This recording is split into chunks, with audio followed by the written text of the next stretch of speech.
That's funny, Gus. I've always thought that my ego didn't bother me. I might be in a lot more pain than I think. Egos may come in many forms, including different sizes, colors, and shapes. More and more as I age, I understand that I can't do what I need to do without God's help. He is finally telling the truth at age 90 about the bad news behind his business. The man who used to make $500,000 a day is telling the truth about everything, from secret hotel rooms to million-dollar scams.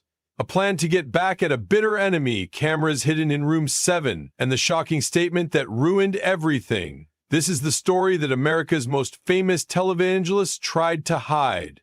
Jim Swaggart was born in Faraday, Louisiana, on March 15, 1935.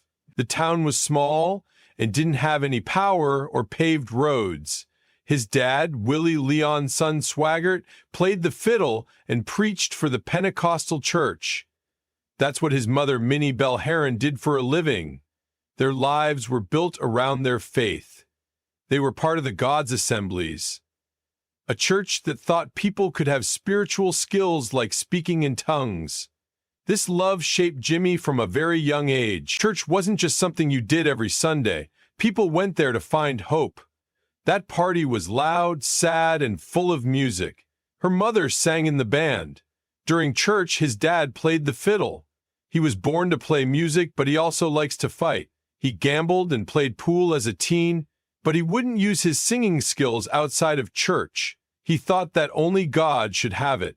He said he felt called to teach when he was only 8 years old. He never got tired of that calling. But the first few years he was a preacher were hard. In the 1950s, he made only $30 a week, which was not even enough to pay his son and wife. They didn't have a place to live. They often stayed with other preachers or in the basements of churches. Francis Anderson was always by his side through everything. They got married on October 10, 1952. He was 17 years old and she was only 15. Her folks didn't like it. They wanted her to finish school and make things better for herself. Jimmy was set on making it happen, though. He may have lied on the marriage license about how old Francis was. They had nothing when they first got together. They didn't have any money after the wedding, so they moved in with Jimmy's folks. Francis's mother was very sad because she thought her daughter had given up too much. However, Francis believed in Jimmy's plan. She was there for him no matter what. Jimmy Swaggart had almost nothing when he began his mission in the 1950s. He preached wherever he could as he drove around rural Louisiana with his wife Frances and their young son Donnie. He only made $30 a week, which is around $290 now. His family had to live somewhere else because that wasn't enough to support them. They found shelter in church basements, small motels, and even the houses of pastors. Swaggart refused to give up, even though every day was hard. He preached anywhere people would pay attention. It took place sometimes in small churches in the country. Sometimes it was in a field on a flatbed cart. He kept going, even though many of the groups he spoke to could barely give him anything. Francis was there for him and helped him run the house while also supporting his mission. As a child, Donnie saw his parents give up everything for their faith. Even though life was hard, people could relate to what Swaggart preached. His drive, his desire, and his unwavering faith. People were interested in these things. His fan base slowly began to grow. Beginning in 1960, he started to record gospel songs and give sermons on Christian radio. Even though he was still poor, his voice was being heard by more people. He became the teacher he is today because of those hard years. They helped him really understand what it's like to struggle, which made his audiences able to connect. He was given a way out around the same time. His dream was to be signed by Sun Records' famous producer Sam Phillips as the label's first gospel act. Phillips had already made Elvis Presley famous, and Jerry Lee Lewis, Swaggart's cousin, was making a lot of money. Compared to Swaggart's $30 a week, that was huge money. Phillips thought Swaggart could make church music more popular with regular people.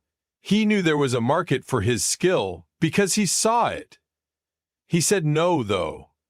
He thought that preaching was his real calling, and that getting a record deal would take him away from that.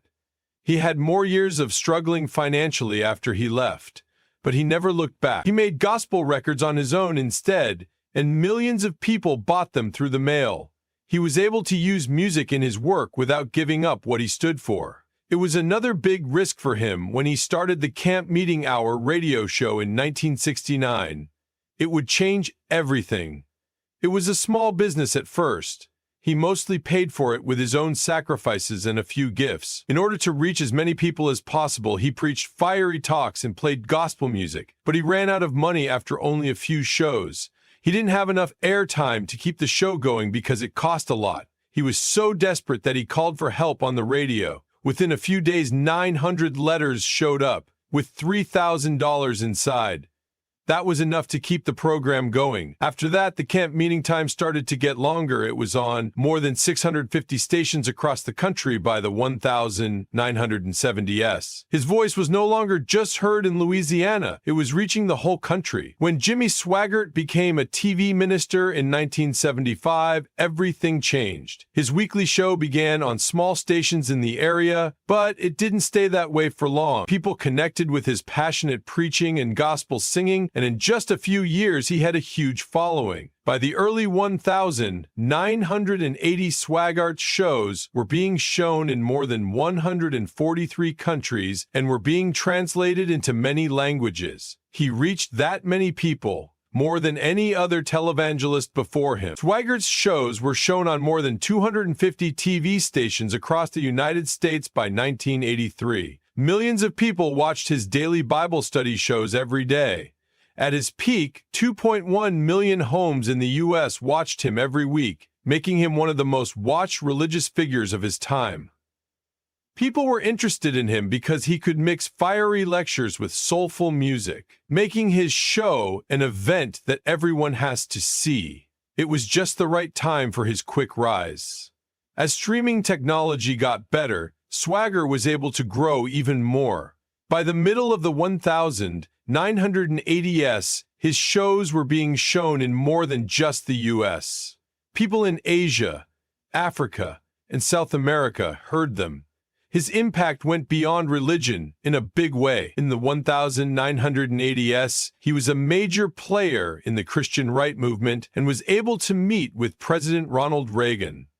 But there were problems that came with such huge success. As the years went by, problems arose that could destroy everything he had worked for. When his government was at its peak, the numbers were mind-boggling. Jimmy Swaggart Ministries was making $150 million a year by 1987. That's more than $500 million every day. This huge amount of money came from gifts from viewers and sales of gospel records, books, and other items. His group was even in charge of one of Louisiana's biggest mail-order companies. Swaggart's offices in Baton Rouge showed how much money was coming in. His ministry was based on a huge campus with a Bible college, cutting-edge production facilities, and the Family Worship Center, a megachurch with 7,000 seats. It cost a lot of money to add the Zoe Vance Teleproduction Center, which was paid for by a $7 million gift from a rich donor. These high-end studios let Swaggart make TV shows at a level that not many others in the religious media industry could match.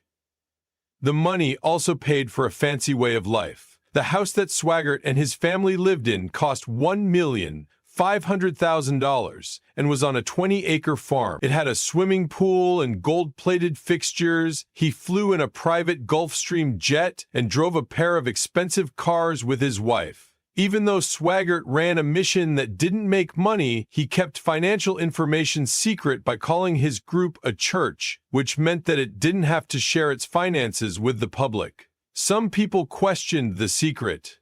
It didn't stop millions of fans from giving, though. But that loyalty would be put to the test when scandals hit the ministry and things went wrong.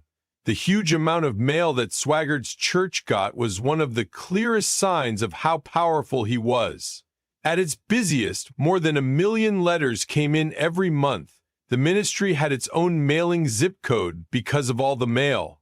It wasn't just fan mail in these letters. They asked for prayers, told personal stories, and, more importantly, asked for funds. To deal with the constant flood of mail, the church needed a huge staff.